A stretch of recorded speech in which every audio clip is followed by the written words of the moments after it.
मागे बऱ्याच काळापूर्वी मी ही कथा ऐकली आणि तीच तुम्हाला सांगावं असं वाटलं. मी ऐकलेली कथा की एका जंगलात एक वाघीण राहत होती म्हणे आणि त्या वाघिणीला 4 बछडे होते, 4 पिल्लं तिचे, दूध पिते पिल्लं.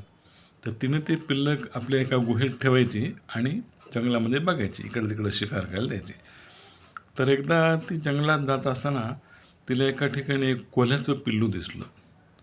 कोल्हीण असते ना, तर ते नुसतं पिल्लूच दिसलं. त्या वाघिणीनं इकडे तिकडे पाहिलं, ते कोल्हा आणि कोल्हीण कुठेच दिसेना. म्हणजे आपल्या भाषेत त्या पिल्लाचे मम्मी पप्पा आपल्या आजच्या भाषेत. तर त्याची कोल्हा आणि मादी कोल्हीण नर कोल्हा कुठेच दिसेना. पिल्लू तर एकटं आहे हिंडायला.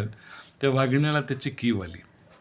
तिनं त्या पिल्लाला आधर जबड्यात उचललं आणि आपल्या गुहेत घेऊन आली.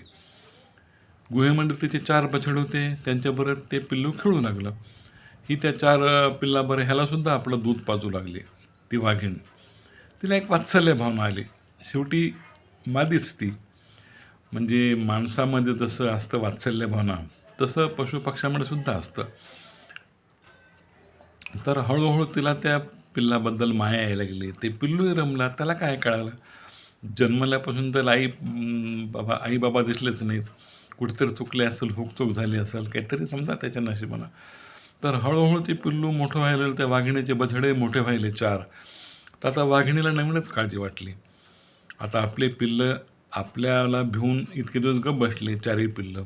पण आता हे कोल्ह्याचं पिल्लू, तिला हे 4 बछडे आपले सांभाळतील का? शेवटी वाघ असतो, वाघ कसे सांभाळतील?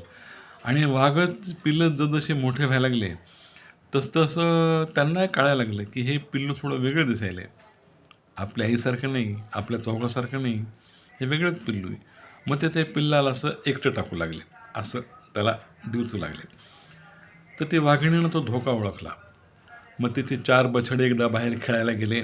तेव्हा वाघिणीनं त्या कोल्ह्याच्या पिल्लाला जवळ बोलावलं आणि म्हणाली, हे पा बाळ, माझे पिल्लं आता मोठे व्हायला लागलेत. तुझे आई बाबा इथं कुठं दिसले नाहीत, म्हणून मी तुला लहानपणापासून सांभाळलं. त्या पिल्लांसारखंच, माझ्या पिल्लासारखं तुला दूध पाजलं. तू आता थोडा मोठा झालास, पण वाघ ते वाघ आणि कोल्हा ते कोल्हाच. तू काय टिकून राहणार माझ्या बछड्यापुढं? तर माझे बछडे आता हळूहळू मोठे व्हायलेत. ते अजून थोडे मोठे झाले तर चौघं म्हणून तुला मारून टाकतील म्हणे. आणि माझं काय चालणार पिल्लांपुढं? मी आता वृद्ध झाले म्हणे.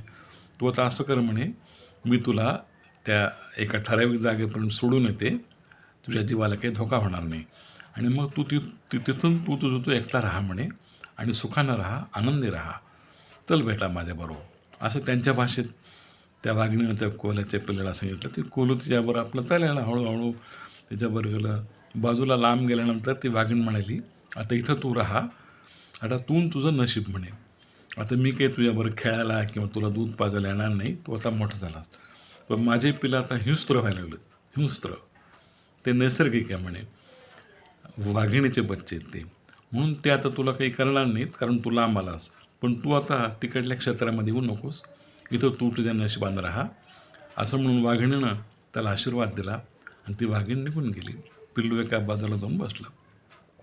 तर ही कथा मला फार आवडते, कारण भक्ष दिसल्याबरोबर झडप घालणारे वाघ सिंह असतात, त्यांच्यामध्ये सुद्धा वात्सल्य भावना कशी असते हे ह्या कथेहून मला दिसलं आणि ती कथा मी तुम्हाला सांगितली.